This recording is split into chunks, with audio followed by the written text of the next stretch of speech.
बिस्मिल्लाहिर्रहमानिर्रहीम अस्सलाम वालेकुम। आप यूट्यूब चैनल देख रहे हो, मेरा नाम है अब्दुल रहमान। नाज़रीन, आज 10 अगस्त है और आज फाइनली जी पाकिस्तानी 24 करोड़ आवाम की जो है वो इस इम्पोर्टेड हुकूमत से और इस नाजायज़ हुकूमत से जान छुट चुकी है। असम्बलियाँ तहलील हो चुकी हैं। सदर साहब जो हैं उन्होंने असम्बलियों की तहलील के ऊपर साइन कर दिया है। अब इनकी 16 माह की हुकूमत कैसी रही, कल शहबाज शरीफ साहब ने जो है वो अपनी आखिरी तकरीर भी की पार्लियामेंट में और फिर जो है तस्वीरें भी खिंचवाई। वो तस्वीरें भी आपके सामने चलाएंगे पूरी काबीना की। और जो है रात को बड़ा एक पुरतपाक जो है वो खाना शाना दिया गया अपने तमाम लोगों को। अब जितने भी इत्तेहादी थे उन्होंने क्या बयानात देने शुरू कर दिए हैं। इस्टेब्लिशमेंट के ऊपर तो हमले इन तमाम जमातों ने शुरू कर दिए हैं। लेकिन इसके साथ साथ इनके जो साबिक वज़ीर-ए-आज़म थे शाहिद खान अब्बासी साहब, उनका कल का एक बयान जो है वो बहुत ज़्यादा चल रहा है। और जो है वो क्या कहते हैं इनकी 16 माह की कारकर्दगी के ऊपर, जो कि पीएमएलएन के बड़े सीनियर रहनुमा हैं, जिनके बारे में पीएमएलएन अभी तक ये नहीं कहती कि जी वो हमारी पार्टी का हिस्सा नहीं है और हमने उनको पार्टी से निकाल दिया। अभी कुछ दिन पहले जो है एक दो माह पहले जो है वो नवाज शरीफ साहब से मुलाकात भी करके आए हैं। तो वो कल क्या कहते हैं इनकी 16 माह की कारकर्दगी के ऊपर, वो आपके सामने रखेंगे।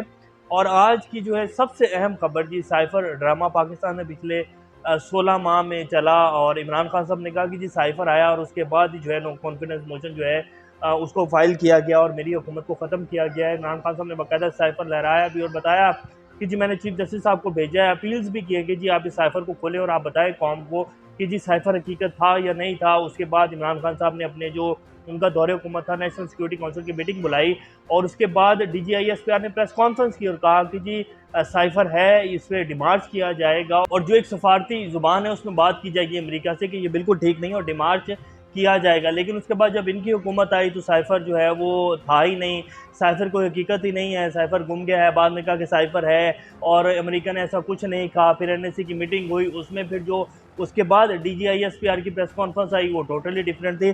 तो अब साइफर जो है वो अमेरिका ने खुद बता दिया है कि जी साइफर था और अमेरिका को जो है वो मसाइल थे। पाकिस्तान ने जो मॉस्को का विज़िट किया था रशिया का और उसी दिन जो है रशिया ने यूक्रेन के ऊपर इन्वेड किया था, तो अमेरिका को जो है मसाइल थे। अमेरिका ने बाकायदा इस बात का इजहार भी किया। अमेरिका वो वीडियो भी आपकी स्क्रीन के ऊपर चलाएंगे।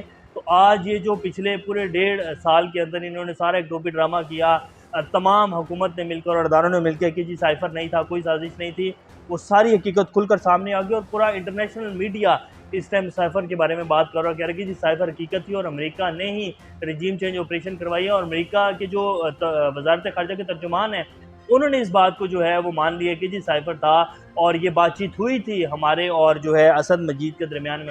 तो ये सारी अपडेट्स आज आपके सामने रखेंगे।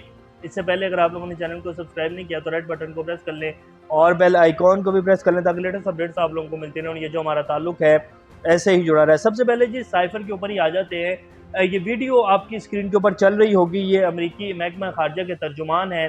पहले ये क्या कहते हैं ज़रा आप सुन लें और फिर इसके बाद में आगे बात करते हैं। Say that we continue to believe that these are matters for the Pakistani people to decide. Our bottom line principle is that we continue to call for the respect of democratic principles, human rights, and the rule of law in Pakistan, as we do around the world. Yes, it's a reported to be a Pakistani document. I can't speak to whether it is an actual Pakistani document or not. Just simply don't know. With respect to the comments that were reported, I'm not going to speak to private diplomatic exchanges, other than to say that even if those comments were accurate as reported, they in no way show the United States taking a position on who the leader of Pakistan ought to be. We expressed concern privately to the government of Pakistan, as we expressed concern publicly about the visit of then Prime Minister Khan to Moscow on the very day of Russia's invasion of Ukraine.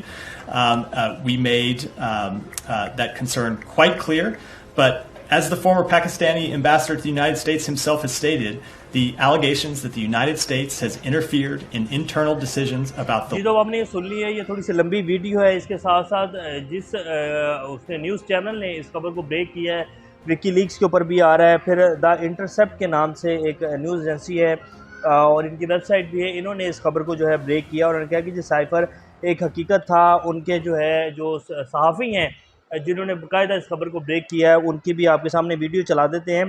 तो ये जी cipher की हकीकत है। अब आपको जो United states के ये तर्जुमान साहब जो हैं वो क्या कह रहे हैं वो आपके सामने रख देते हैं।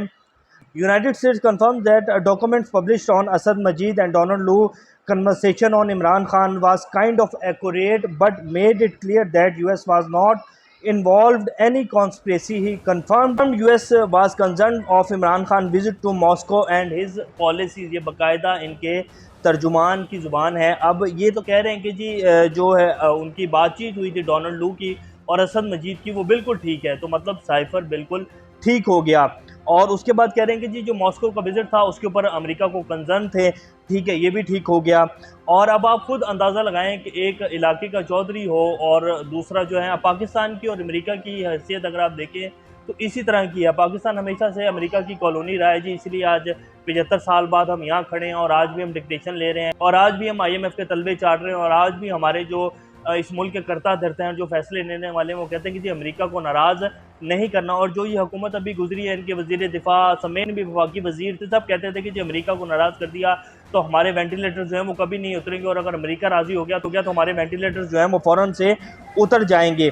तो ये तो अब अमेरिकी तर्जुमान है जो कह रहे हैं कि जी सब कुछ है। तो लाजमी बात है जब चौधरी नाराज़ हो जाए गांव का, तो गांव के मज़ारी की क्या औकात है कि वो उसकी बात नहीं मानेगा और वो उसके कहे पे नहीं चलेगा। तो फिर अमेरिका ने ये तो नहीं कहना था कि जी इमरान खान को हटाओ, उन्होंने तो सिर्फ ये कहना था कि जी ये बंदे की पॉलिसी ठीक नहीं है, हमें ये बंदा बिल्कुल भी पसंद नहीं है। उसके बाद तो कार्रवाई आगे से जो अमेरिकी की चेले यहाँ पाकिस्तान में बैठे हैं उन्होंने करनी थी। तो ये बात बिल्कुल 100% साबित हो चुकी है कि जी साइफर था, उसकी हकीकत थी। हम तो उस टाइम भी कहते थे कि जी साइफर है, अगर नहीं है तो सारी कौम को बता दिया जाए, साइफर खोल लिया जाए, कौन सा उसमें कोई एटम बम है या अमेरिका हमारे ऊपर जो है हमला कर देगा और जो है वो कहेगा कि जी साइफर क्यों खोला। चीफ जस्टिस साहब को खोल लेना चाहिए था, लेकिन खैर चीफ जस्टिस साहब कैसे खोलते वो तो ऑलरेडी कह चुके हैं कि जी हम तो फैसला दे सकते हैं और फैसला जो है वो छड़ी वालों ने नाफिज करवाना है।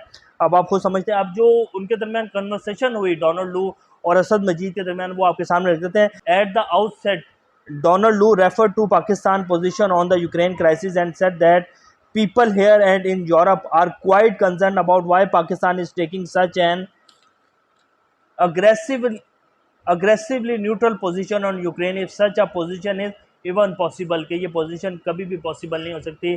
पाकिस्तान को यहाँ अमेरिका में और यूरोप में लोगों को बड़ा तजस्सुस है कि पाकिस्तान कैसे जो है न्यूट्रल पोजीशन पे रह सकता है और इतनी अग्रेसिवली न्यूट्रल पोजीशन ले सकता है यूक्रेन के ख़िलाफ़, और जो है ये कैसे हो सकता है। और पाकिस्तान की ये पोजीशन बिल्कुल भी काबिले कबूल नहीं है। He said that I think if the no confidence vote against the PM succeeded, all will be forgiven in Washington। कि अगर नो कॉन्फिडेंस मोशन जो है वो कामयाब हो जाता है इमरान खान के ख़िलाफ़ तो सब कुछ जो है माफ़ कर दिया जाएगा वाशिंगटन में। ये डोनाल्ड लू की गुफ्तगू है। Because the Russia visit is being looked at as a decision by the PM। कि इसके बाद जो है हमें पता लग जाएगा कि ये सिर्फ PM का डिसीजन था अगर नो कॉन्फिडेंस मोशन जो है वो कामयाब हो जाती है। तो अब इसके बाद अगर आप ये कहें कि जी अमेरिका ने नहीं कहा या कॉन्स्पिरेसी नहीं थी या साजिश नहीं थी, तो फिर ये तो एक ऐसा ही है कि हम फुद्दू कौम है और हमें पता नहीं है और हमें जिस तरह मर्जी जो है फुद्दू बनाया जाए। और बेसिकली फुद्दू ही बनाया जा रहा है जी। इस मुल्क को जो चलाने वाले हैं ना, वो इस कौम को पिछले 75 साल से फुद्दू ही बना रहे हैं, इसके अलावा इसकी कोई हकीकत नहीं है। अब ये द इंटरसेप्ट और विकी लीक्स भी जो है वो कह रहे हैं the secret Pakistani cable document US pressure to remove Imran Khan. पूरे जो इंटरनेशनल मीडिया उसके ऊपर ये खबर चल रही है कि जी वो जो सीक्रेट केबल थी वो लीक हो चुकी है और पाकिस्तान के ऊपर जो है प्रेशर था इमरान खान को हटाने का अमेरिका का। तो ये सूरत हाल अब पूछा जाए, बार बार जो प्रेस कॉन्फ्रेंसें हो रही थी और इस हुकूमत से पूछा जाए और जो ये कह रहे थे कि जी कोई साजिश नहीं हुई है, अब पूछा जाना चाहिए कि क्या हुआ था और क्या नहीं हुआ था। बहरहाल इमरान खान जो है उन्होंने जो कहा था वो मनोअन सच था, उसमें कोई झूठ नहीं था। ये हुकूमत जो है इमरान खान की ख़ास तौर पर ये नो कॉन्फिडेंस मोशन, ये सारी ये रजीम चेंज ऑपरेशन था। इमरान खान जो है वो अमेरिका को और पूरी दुनिया को कबूल नहीं है क्योंकि वो पाकिस्तान के हक़ में बात करता है, पाकिस्तान की खारजा पॉलिसी जो है पाकिस्तानियों के हक़ में लेकर चलने की बात करता है। इसलिए इमरान खान बुरा है और वो ना सिर्फ पाकिस्तान में बुरा है बल्कि पूरी दुनिया में बुरा है क्योंकि पाकिस्तान में भी सारे जो है अमेरिकी और यूरोप के ग़ुलाम बैठे हुए हैं। तो इसलिए जो है ये सूरत हाल है। बहरहाल अल्लाह खैर करे। अब बता देते हैं कि जी हुकूमत ख़त्म हो चुकी है। हमारे सदर साहब ने जो है उनके ऊपर असम्बलियों के ऊपर साइन कर दिए हैं तहलील के ऊपर। शाहिद खान अब्बासी साहब कहते हैं कि ये पाकिस्तान की बदतरीन असम्बली रही है, आज अवाम को इससे छुटकारा मिल जाएगा। बदतरीन पार्लियामेंट पर अवाम से नादिम है। ये PMLN के साबिक वज़ीर आज़म रह चुके हैं और PMLN के बड़े सीनियर रहनुमाओं में इनका नाम आता है। तो ये अब अपनी ही पार्टी की हुकूमत के ऊपर इस तरह बरस रहे हैं कि जी नादिम है हम इस हुकूमत से, और ये नाजायज़ हुकूमत से, शुक्र है जान छूट गई है। कल इस्लामाबाद हाई कोर्ट की चीज़ जैसे कि हमने पहले भी आपके सामने रखा था कि जी बात ये है कि इमरान खान की सज़ा और इमरान खान का केस का फ़ैसला तभी होगा जब जो बड़े हज़रत हैं वो खुश होंगे और वो कहेंगे कि जी ठीक है इमरान खान को छोड़ दिया जाए, तभी होगा। बाकी ये बातें हैं कि जी इस्लामाबाद हाई कोर्ट जो है वो इमरान खान की सज़ा मुअत्तल कर देगी और ये जो है इंसाफ़ हो जाएगा पाकिस्तान में, ऐसा नहीं हो सकता है। पाकिस्तान का इंसाफ़ का निज़ाम इसीलिए 140वें नंबर के ऊपर है कि कोई इंसाफ़ का निज़ाम नहीं है। अब कल जो है पाकिस्तान की तारीख़ में सबसे ज़्यादा वकीला जो है इमरान खान की जो है केस में पेश हुए हैं। बड़े-बड़े सीनियर वकीला पाकिस्तान में जो हैं 35 के करीब जो हैं वो वकीला रोस्टरम के ऊपर थे, और आगे जस्टिस आमिर फ़ारूक साहब और जस्टिस तारिक जहांगीरी साहब जो हैं वो इस केस की समाअत कर रहे थे।